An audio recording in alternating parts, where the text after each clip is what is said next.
संजना घाड़ी, संजय कुमार और राजकुमार भाटी।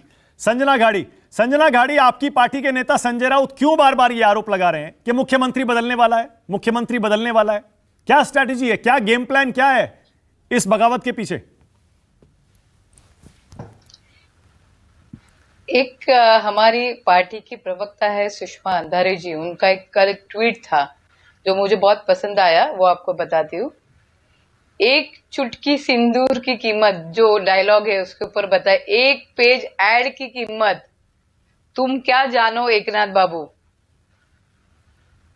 वो जो एड जाहिरात जो पेपर में आई थी जिसमें दिखाया गया था एकनाथ शिंदे जी और मोदी जी का प्रोजेक्शन, वो कहीं पे इतनी जान पे लगी डिप्यूटी सीएम फडणवीस जी के कि कुछ ऐसे पैतरे हिलाए गए और राजनीति, लोकशाही संस्कृति, सबका अधपतन कल और दूसरी बार महाराष्ट्र में दिखाई पड़ा।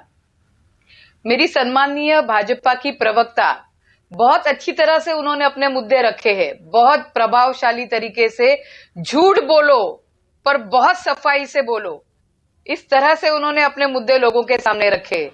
लेकिन क्या आप सच में जनता को इतना मूर्ख समझते हैं?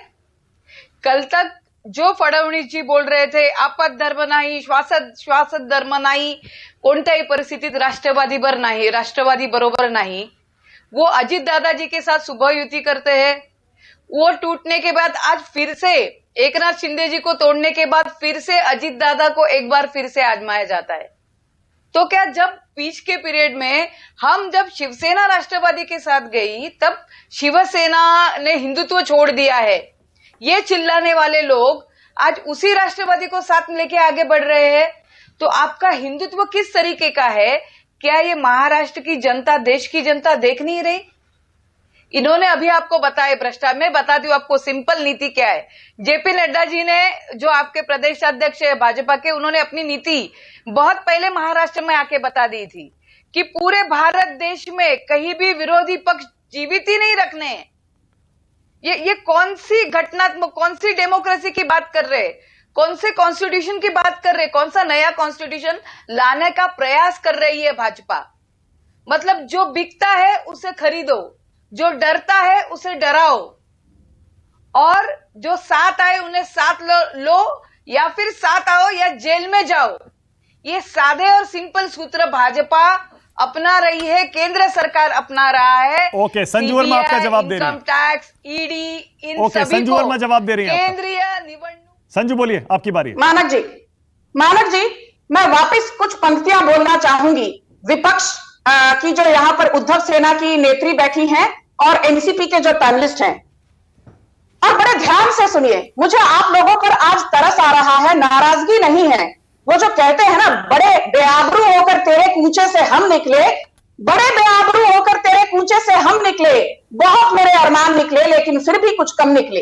यहां बैठकर उद्धव ठाकरे की बड़ा जो गुणगान कर रही थी ये इनकी प्रवक्ता, इनको बता दो, उद्धव ठाकरे के 73%, 73% विधायक उनका साथ छोड़कर चले गए।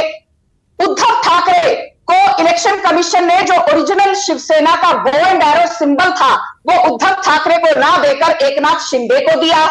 उद्धव ठाकरे ने अपने पिताश्री बाला साहेब, हिंदू हृदय सम्राट जिनको कहा जाता था, बाला साहब ठाकरे की लेगेसी की धज्जियां उड़ा दी। यहां तक कि मानक जी, आपको जानकर ताज्जुब होगा, आजकल उद्धव ठाकरे जब कभी मीडिया के समक्ष आते हैं, वो ये नहीं कहते हैं मेरे पिताजी हिंदू हृदय सम्राट बाला साहेब ठाकरे, वो कहते हैं जनाब बाला साहेब ठाकरे।